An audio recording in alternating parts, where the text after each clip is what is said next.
C'est quoi ce bruit? Hé, Artyom, jette un œil.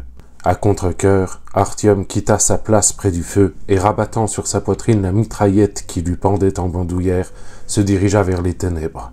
À la limite de l'espace éclairé, il fit jouer bruyamment le levier d'armement et cria d'une voix rauque. « Halte! Qui va là ?»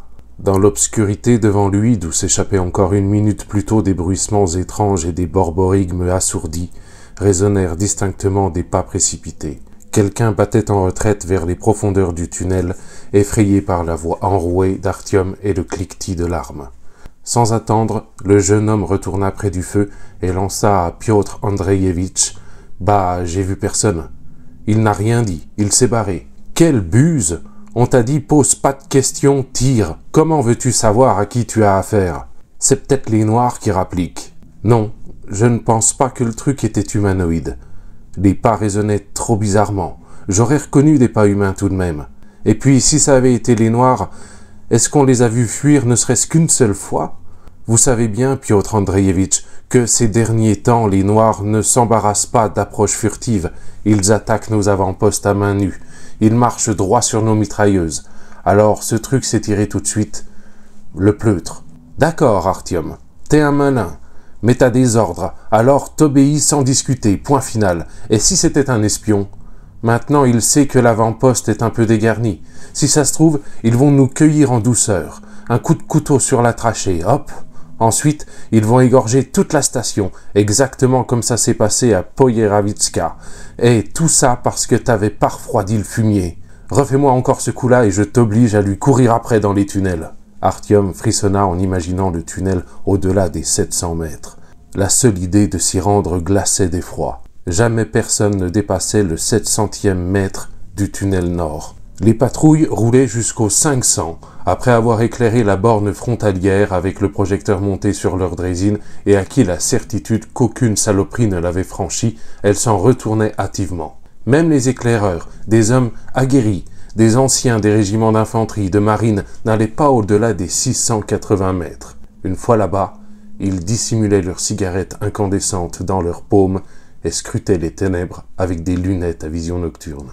Puis, lentement dans un silence absolu, il refluait des profondeurs du tunnel sans jamais le quitter du regard, sans jamais lui tourner le dos.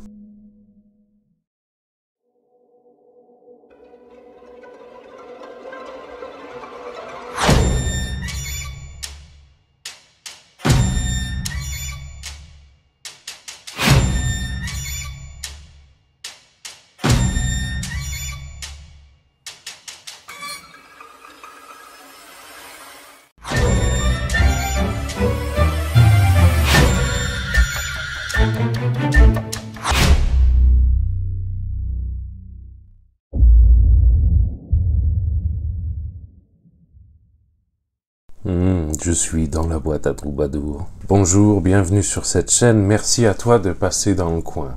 Je te retrouve aujourd'hui pour te parler du livre que j'ai placé dans la catégorie au pied du mur, une œuvre de plus de 600 pages pour le challenge à vos livres. Avant de continuer et tant qu'à parler du challenge, j'en profite pour remercier Aurélia de la chaîne Les Chouettes Lectures d'Aurine pour avoir porté la visibilité de ce challenge sur sa chaîne au travers du partage de sa pile à lire, avec un coucou tout spécial à Erin et un câlin à Snoopy. Et dans la même veine, un grand merci également à Flipbook pour avoir porté la visibilité de ce challenge et de ma chaîne YouTube en général sur son compte Instagram. Tous les liens sont dans la description. Si tu veux aller leur passer un coucou, en toute bienveillance, bien sûr. Du coup, aujourd'hui, je vais te parler de Métro 2033 de Dimitri Glukovski, dont j'ai toutes les peines à retenir le nom. Il s'agit d'un auteur russe de 44 ans, natif de Moscou. Métro 2033 est le premier tome d'une trilogie suivie de Métro 2034 et Métro 2035. Bien, tu vois, tu suis. Il est sorti en 2005 en Russie après 3 ans de travail de rédaction de la part de l'auteur, puis a été proposé aux éditions de l'Atalante en 2010 pour une traduction signée Denis E. Savine. Il a été best-seller en Russie puisqu'il s'est écoulé à un peu plus de 300 000 exemplaires. Il doit sa notoriété mondiale à une adaptation en jeu vidéo par l'éditeur THQ en collaboration avec le studio de développement ukrainien 4Games. En ce qui me concerne, j'ai la version éditée au livre de poche qui s'étend sur 850 pages et après avoir demandé à de nombreux spécialistes, il s'avère qu'effectivement 850, c'est plus que 600. Je sais que c'est une nouvelle qui peut troubler, donc n'hésite pas à mettre la vidéo en pause, à t'asseoir, à essayer de reprendre tes esprits quelques instants. Prends tout le temps qu'il te sera nécessaire. Le livre de poche précise en 4e de couverture qu'il s'agit d'une nouvelle édition augmentée. Et ça peut paraître bête, mais j'aime bien savoir ce que j'ai entre les mains, donc j'ai cherché à savoir en quoi cette nouvelle édition était augmentée. Il n'y en a aucune mention à l'intérieur du bouquin, ni sur leur site web. Et puis j'ai fini par trouver. L'histoire originale s'étend sur 20 chapitres, ici il y a un 21e chapitre inédit. Si tu n'as pas lu ce 21e chapitre, rassure-toi, rien d'indispensable. C'est quand même surprenant qu'il n'en soit fait mention nulle part à l'intérieur du bouquin. Puisque je te rappelle que quand tu es dans une librairie, t'es pas censé être sur ton téléphone portable à faire des recherches sur Google pour savoir de quoi on te parle. Un petit pavé. Cette édition augmentée contient un 21e chapitre inédit, ça aurait été suffisant. Mais non. Petit aparté, en ce moment, dans ma sphère privée, il y a pas mal de choses qui me prennent la tête, ce qui fait que ce n'est pas la grande forme. Je ne vais pas rentrer dans les détails, mais qui c'est qui a dû se lire cette petite brique pendant cette période compliquée? C'est Bibi, d'où le fait que je l'ai lu tout doucement. Métro 2033 est un roman post-apocalyptique de science-fiction. Je me suis posé la question de savoir si je t'avais déjà proposé un post-apo sur cette chaîne. Au premier abord, j'ai pensé non. Et puis j'ai repensé à 1984 de George Orwell. Étant donné qu'il est paru en 1949, quelque part, c'est un roman post-apocalyptique. L'apocalypse est déjà passé. Post-apo quand même. À ce propos, erratum, lors de ma précédente vidéo sur la machine à explorer le temps de H.G. Wells, j'ai dit que 1984 avait été écrit par Orson Welles. Non, George Orwell. Parce que entre H.G. Wells, Orson Welles et George Orwell là-dedans, ça fait un peu de la bouillie. Désolé. Dimitri Glukovski est un auteur et journaliste de 44 ans qui est présentement en cavale. Il a été obligé de se mettre en exil après que la Russie ait lancé un mandat d'arrêt à son encontre.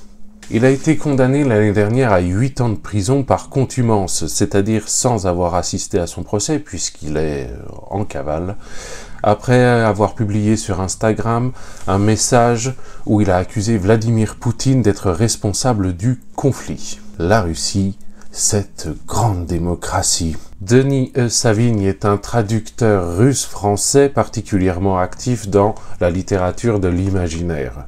Il a été dans une vie précédente également auteur de livres pour enfants sous le pseudonyme de Kerbraz.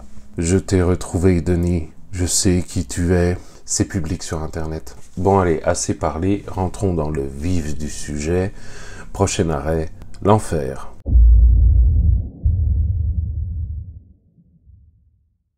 Nous sommes en 2033, au cœur du réseau métropolitain moscovite. Depuis 20 ans, la surface de la Terre est inhabitable à la suite des effets d'une guerre nucléaire qui a rendu l'air toxique et l'atmosphère chargée en radiation radioactive. Dans la station de métro VDNKH, nous faisons la connaissance d'Artyom, un jeune homme de 24 ans, qui vit là avec son père adoptif, Sacha Soukhoï. Là où il a de la chance, Artyom, c'est qu'en réalité, la station VDNKH est relativement neutre. Elle ne manque pas non plus d'argent puisqu'elle est spécialisée dans la culture et l'exportation de thé fait à partir de champignons séchés. Thé qui a d'ailleurs la réputation d'être particulièrement imbuvable pour les non-initiés, mais une fois que le palais s'y est accoutumé, on ne ferait pas la différence avec du vrai thé d'avant la catastrophe.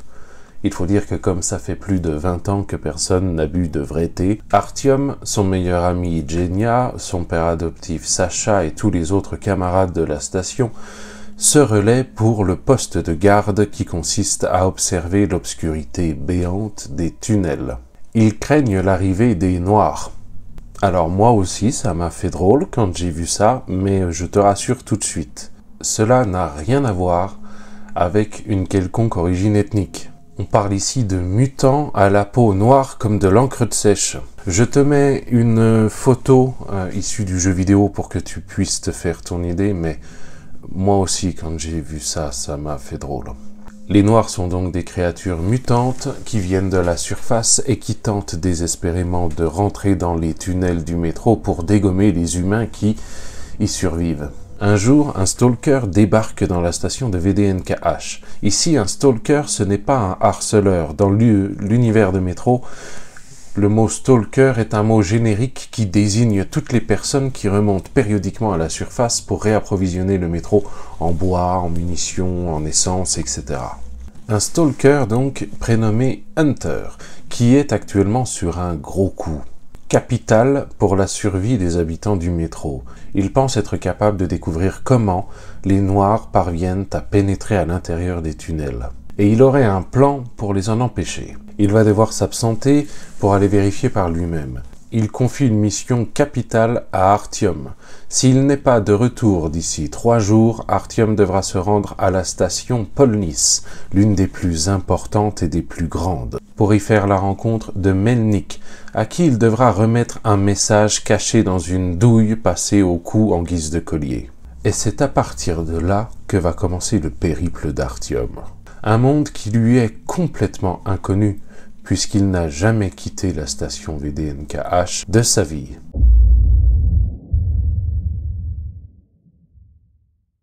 Métro 2033 est le premier tome d'une trilogie qui a pour ambition de proposer un univers. Donc comme tous ses semblables, il est nécessaire de donner au moins les premières clés de l'existence de l'univers, quelles en sont les règles et quelles en sont les lois, et au milieu de tout ça, proposer une action qui en vaille la peine. Sur tous ces points, je trouve que Métro 2033 fait parfaitement le job. Et pourtant, si je dois m'attacher à la plume de l'auteur, je la trouve neutre. Ici, il n'y a pas de style à proprement parler. Ça fait partie de ces histoires où le narrateur se contente de te raconter ce qu'il se passe. Néanmoins, je salue la créativité et l'imagination de l'auteur pour proposer quelque chose d'aussi ambitieux. Parfois, je suis un petit peu divisé entre deux idées quand j'entame la lecture d'un livre populaire. Entre d'une part, lire un livre populaire, risquer d'être déçu, mais au fond, ça, ce n'est pas grave, mais en ayant en tête que si ce livre est populaire, c'est qu'il doit bien y avoir une raison. Et d'une autre part, jouer un petit peu de mon esprit de contradiction, qui est quelquefois difficile à ignorer. Avec cette idée, ce livre est populaire, tout le monde en parle, il est trop connu, je voudrais trouver quelque chose qui soit un peu plus niche. Je trouve que ce livre mérite son succès. J'ai aimé découvrir les différentes stations qui sont régies par les groupes politiques ou des idéologies spirituelles. Finalement, notre monde existe encore, il est simplement plus petit puisqu'il est réduit à la taille du métro. Chaque station est assimilable à ce que l'on connaît aujourd'hui d'une nation, gouvernée par une force politique ou religieuse. Chaque station a son propre leader politique ou spirituel. Ainsi, au travers des pages, tu vas passer par les stations qui sont gouvernées par les nazis, qui en ont profité pour fonder le 4e Reich, et les nazis très fidèles à eux-mêmes, qui font dans l'eugénisme et le rejet total et cruel de tout ce qui est étranger. Et il y a également les stations communistes, mais là, il faut les diviser en deux catégories. Tu as les communistes staliniens et tu as les communistes trotskistes, dur à dire. Et les deux entre elles se foutent sur la gueule, ne peuvent pas se piffer. Tu as des stations qui sont régies par des règles plus spirituelles, dans ce livre Les Témoins de Jéhovah. Ce qui est remarquable dans ce bouquin, c'est qu'on se rend compte que l'humanité avance, mais ne retient rien de l'histoire, avec un grand H. Les hommes passent leur temps à faire ce qu'ils font de mieux, c'est-à-dire se foutre sur la gueule les uns les autres, s'entretuer sans aucune autre raison que l'autre est différent. Et là, on a un premier message sur ces pages. L'idée que tout régime politique laissé sans contrôle ou toute religion laissée à la dérive finira indéniablement en dictature, en régime totalitaire et en dérive sectaire. J'ai trouvé que ce livre était un énorme crachat sur le patriarcat. L'homme a détruit le monde et il s'apprête à recommencer. Derrière ça, il y a également l'idée que l'humanité ne peut pas survivre sans que les individus ne s'inscrivent dans une communauté. Il faut des leaders, il faut des gens à admirer. Les survivants de la catastrophe nucléaire ne peuvent pas trouver un sens à leur existence sans qu'une personne puissante ne leur en donne un. Et c'est là qu'on en arrive à une vision plutôt pessimiste de l'être humain. L'anarchie mène naturellement au communautarisme et au totalitarisme. Et moi, ce constat, je le fais déjà aujourd'hui avec ce qu'il s'est passé et ce qu'il continue de se passer sur les réseaux sociaux. Je suis très fâché contre les réseaux sociaux, mais c'est pas le sujet. Pour en revenir au bouquin, peut-être que vous allez me prendre pour un dégénéré, mais c'est pas grave.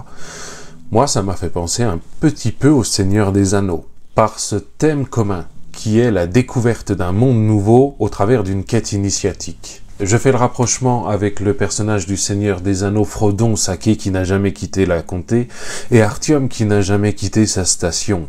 L'un va découvrir la terre du milieu, et l'autre va découvrir le métro moscovite. Après, le rapprochement s'arrête là, puisque Frodon n'avait pas de Kalachnikov. Mais ça aurait pu être marrant. Évidemment que l'univers de Métro est beaucoup plus ancré dans la réalité que ne l'est celui du Seigneur des Anneaux, même s'il y a la présence aussi de créatures fantastiques avec ses mutants. Mais ce terme mutant, mutation, il est simplement là pour donner une fausse raison scientifique et pragmatique. Tu l'auras compris, j'ai beaucoup aimé ce bouquin, on n'est pas sur un coup de cœur, mais j'ai beaucoup apprécié, ce qui n'empêche que je vais en venir au point négatif. Premier point qui n'est pas négatif, c'est simplement un étonnement de ma part. Quand un personnage est présenté sous son prénom dans les dialogues, le narrateur l'appelle par son prénom, et quand il est présenté par son prénom puis son nom de famille, le narrateur l'interpelle systématiquement avec son prénom et son nom de famille. Ça m'a fait bizarre, mais n'étant pas coutumier et érudit sur la littérature russe, peut-être que c'est la norme là-bas, je ne sais pas. Si tu en sais plus, ça m'intéresse de le savoir. Pour commencer, les points négatifs à proprement parler, j'ai relevé quelques facilités, quand même, scénaristiques. Tout d'abord, je trouve qu'Artyom a une personnalité particulièrement effacée quand un protagoniste lui propose une mission ou lui demande un service. Le type accepte tout.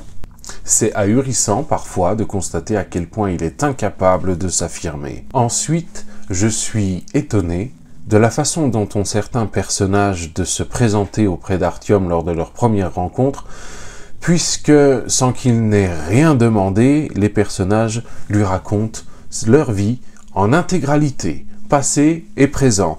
Qu'était le monde avant l'apocalypse? Que s'est-il passé pendant? Quelle est l'histoire du métro? Avec tous les contextes que personne n'a réclamés. Un long monologue qui retrace l'histoire de cette humanité. Je me doute que l'auteur a usé de ce stratagème pour donner au lecteur le contexte de Métro. Stratagème démasqué.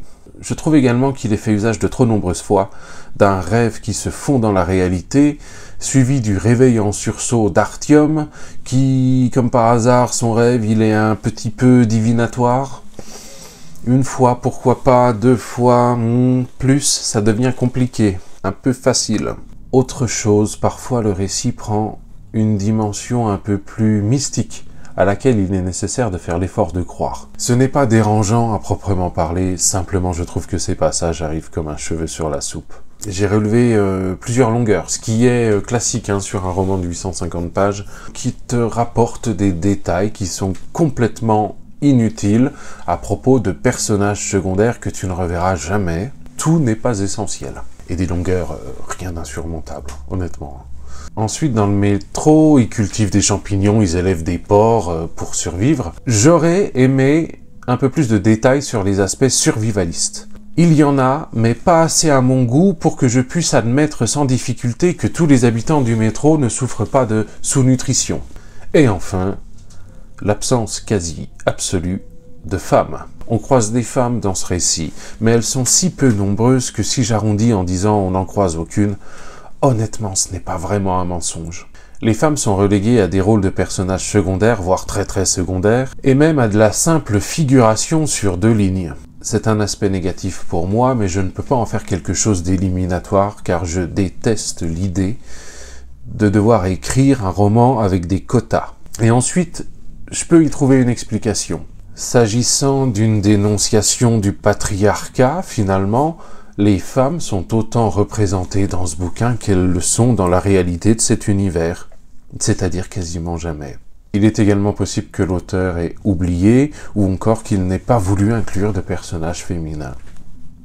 Désolé, je n'ai pas la réponse, ce n'est pas moi qui ai écrit ce livre. Quand j'y pense, Est-ce qu'un personnage féminin aurait fait tâche dans cette histoire? Moi, en 2024, non. Non, clairement non. Un roman qui vise un public russe en 2005, je ne sais pas. Mais peut-être.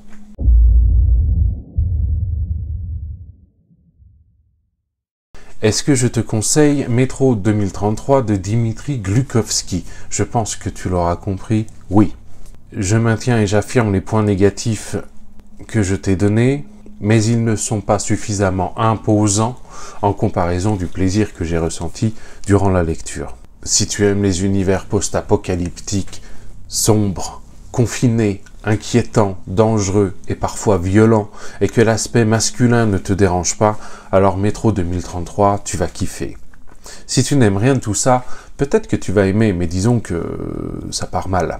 J'envisage bien évidemment de lire la suite, Métro 2034 et Métro 2035, pas tout de suite, puisque pour l'instant il y a un challenge en cours sur cette chaîne et je souhaite m'y consacrer. D'autres vidéos sont en cours d'écriture et j'aimerais en proposer quelques-unes qui soient un peu plus récréatives, pas des avis lecture, puisque ça fait un moment et ça me manque un peu. Bientôt la deuxième vidéo sur la ligne ouverte, la Vox Linea, ligne où tu peux exprimer tout ce que tu veux à condition que ce soit légal. Oui, allô, mon site de torrent préféré, c'est... Non. Si tu veux avoir une chance de figurer dans l'épisode, le numéro de la ligne et la vidéo explicative sont dans la description. N'oublie pas de ne croire en rien de ce que je t'ai raconté, fais-toi ta propre opinion. Si tu as déjà lu Métro 2033, ton avis m'intéresse. Si tu souhaites échanger sur tout et n'importe quoi, l'espace commentaire est là pour ça. J'ai déjà terminé la lecture du prochain roman. Je pourrais te mettre un indice, mais j'ai pas envie. Voilà, parce que ce n'est pas un dû. Petite annonce, organisation d'une lecture commune durant tout le mois d'avril sur le bouquin La leçon du mal de l'auteur japonais Yuzuki Kishi. Lecture commune organisée sur Discord. Si tu souhaites nous rejoindre, le lien et la vidéo d'explication sont dans la description. Et tu peux aussi nous rejoindre sur Discord sans participer à la lecture commune, simplement pour échanger autour de tes passions. La véritable question à se poser, c'est un auteur dont le nom de famille est Kishi. Combien de temps vais-je résister avant de commencer à dire des trucs complètement cons et graveleux? Pas longtemps. Je crois que j'ai fait le tour, et s'il manque des choses, je m'en fous. En attendant la prochaine fois, je te souhaite une bonne soirée. Bye.